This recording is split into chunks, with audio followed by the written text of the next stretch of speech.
cuán firme cimiento se ha dado a la fe de Dios en su eterna palabra de amor.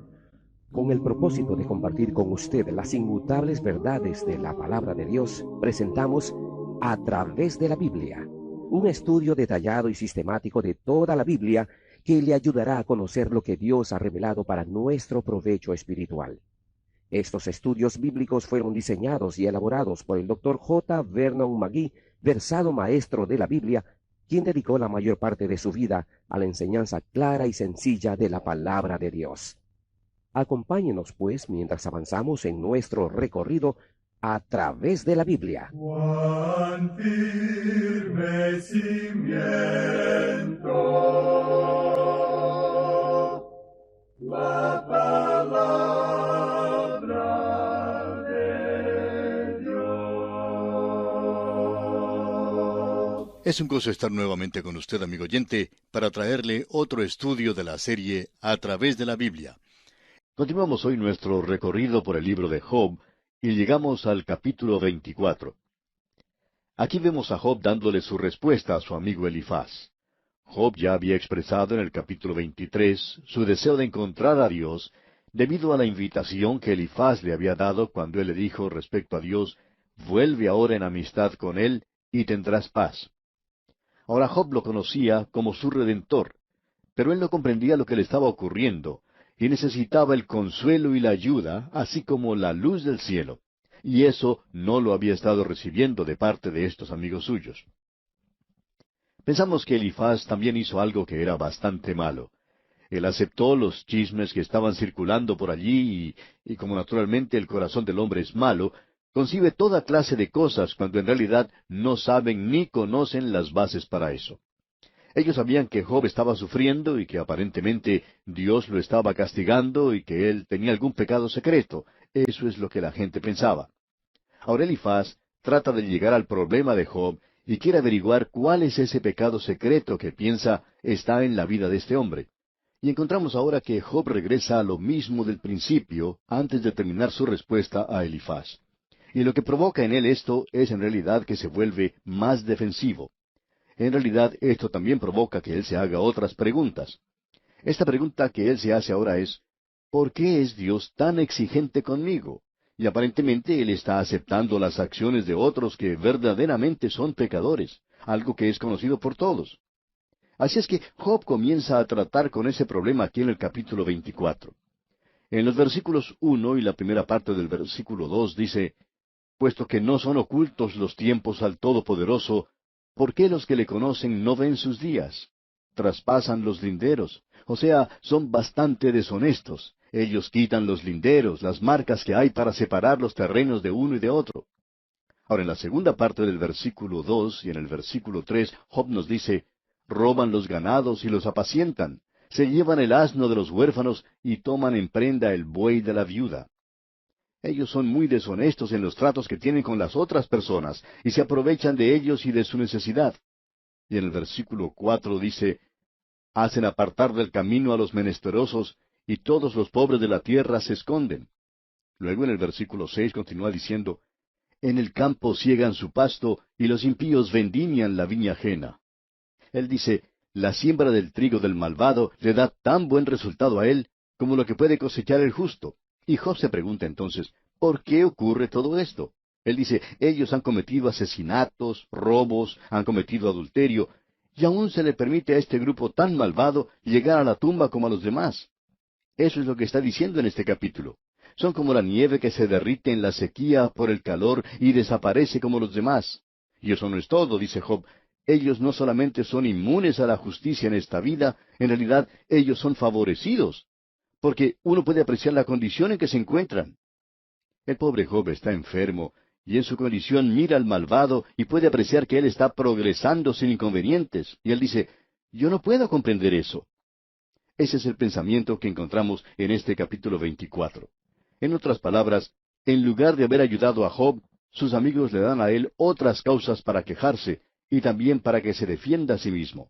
Él dice: Yo quiero saber por qué soy tratado de esta manera. Aquellos que estamos en el ministerio, hemos escuchado a muchas personas que se preguntan, ¿por qué Dios permite que esto me ocurra a mí? Y eso es lo que Job está diciendo aquí. ¿Por qué deja Dios que esto me suceda? ¿Y qué es lo que le está insinuando con esto? Pues bien, está insinuando que él es una persona muy buena y que los demás son unos malvados. Amigo oyente, en nuestro día esa es la pregunta que llega a los labios de muchas personas. Usted se da cuenta aquí que Job no comprende, no entiende a Dios. Y vamos a darnos cuenta que él tampoco se entiende a sí mismo. Y sin embargo, Job tiene una gran fe en Dios, aun con el limitado conocimiento que posee. Ahora vamos a ver las últimas palabras que dijo Bildad. Y este es el último de los tres amigos y afortunadamente es bastante corta su disertación.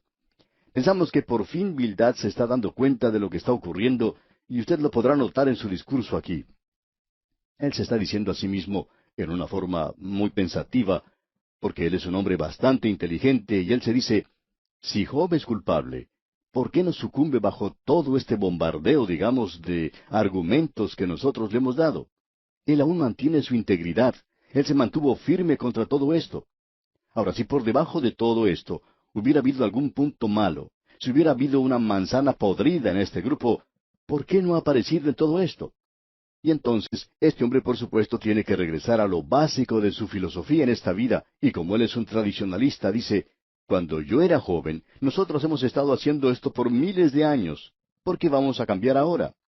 Y Dios sigue ciertas leyes, y como dijimos antes, Bildad es como un científico que pone sus ingredientes en la probeta de ensayo y dice, usted puede ver que siempre obtenemos el mismo resultado. Y luego dice también, miren el microscopio, esa es la ley, y uno no la puede cambiar.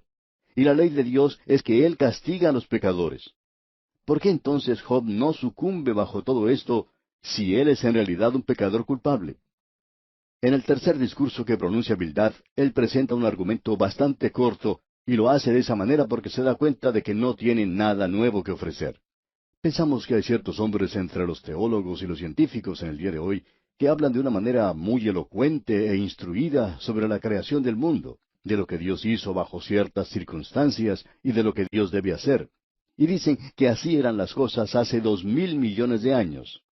Amigo oyente, quizá usted puede influenciar a otras personas y aun convencer a los más jóvenes hasta el punto de darles un lavado cerebral.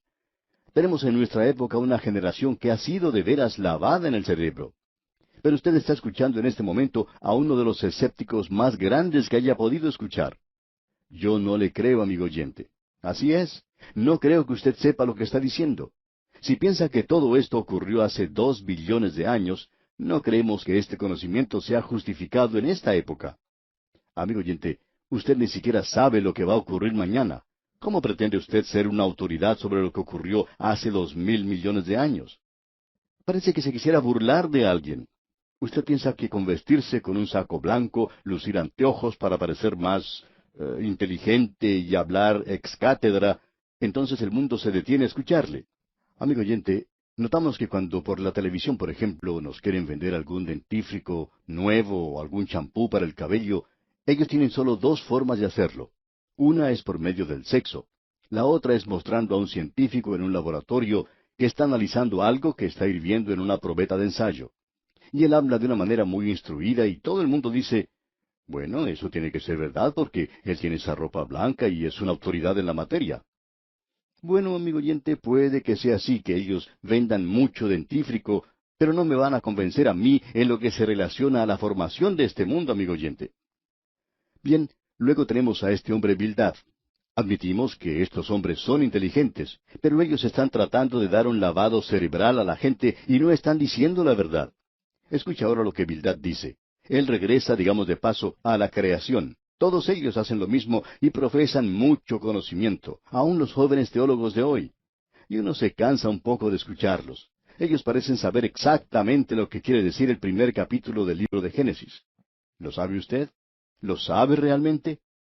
Pensamos que si Moisés estuviera aquí en estos días con nosotros y pudiera escuchar algunas de las cosas que se están diciendo, él probablemente sonreiría y diría, pero miren cómo han aprendido estos muchachos desde que yo escribí todo eso.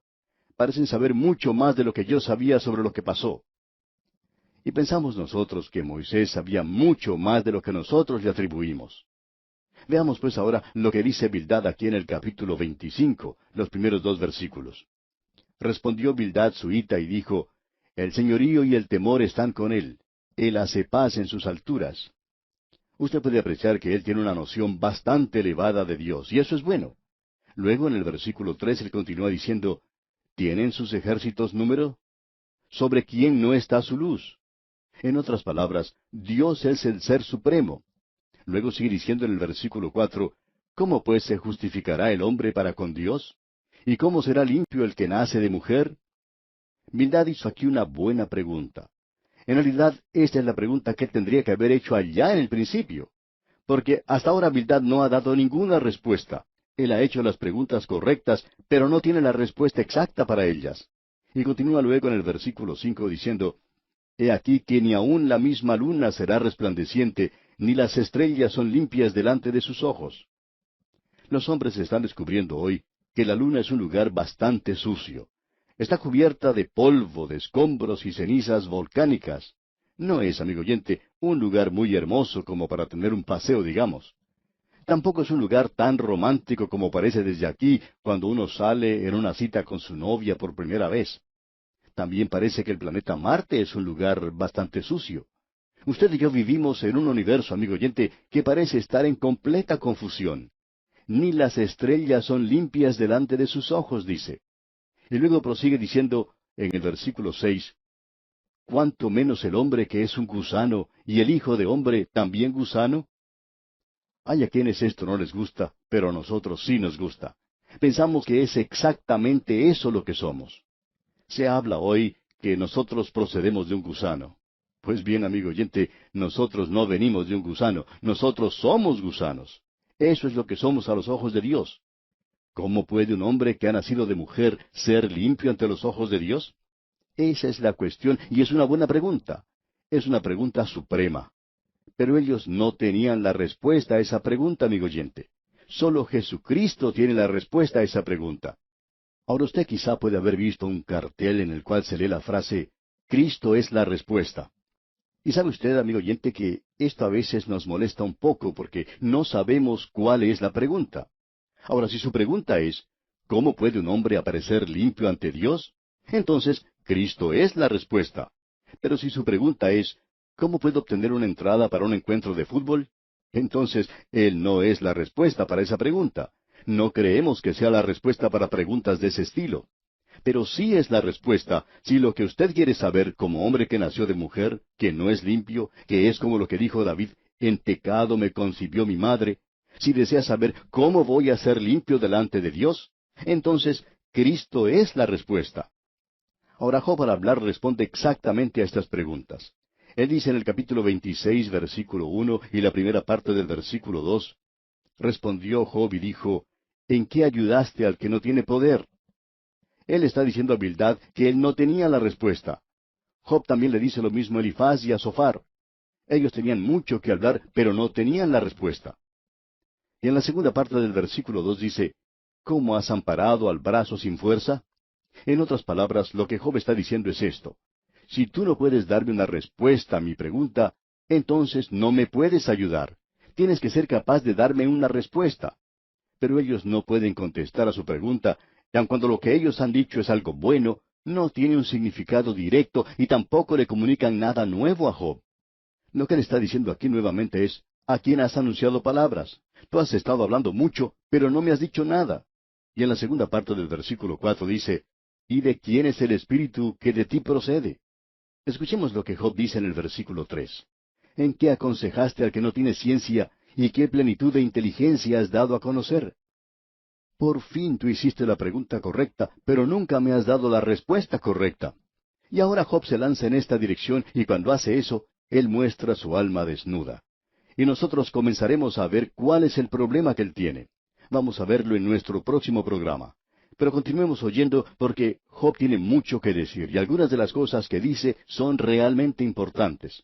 Él se dirige ahora al área de la creación de Dios, y esto es algo que es verdaderamente tremendo. Escuche lo que dicen los versículos 5 al 7 de este capítulo 26 de Job. Las sombras tiemblan en lo profundo, los mares y cuanto en ellos mora. El Seol está descubierto delante de él, y el Abadón no tiene cobertura. Él extiende el norte sobre vacío, cuelga la tierra sobre nada. Mucho se ha dicho sobre esto, de que Él extiende el norte sobre vacío. Y hubo gente que trató de decir que el vacío que existe significa que no hay estrellas en ciertos lugares. Pero eso fue mucho antes de que pudieran utilizar los radiotelescopios modernos. Amigo oyente, aparentemente uno no puede dirigir un telescopio en ninguna dirección en este universo de Dios donde no pueda encontrar que está lleno de estrellas. En realidad sabemos que hay otros universos en el espacio. Lo que Job está diciendo es que Dios puede extender su mano en el espacio y Él puede llenar el lugar vacío.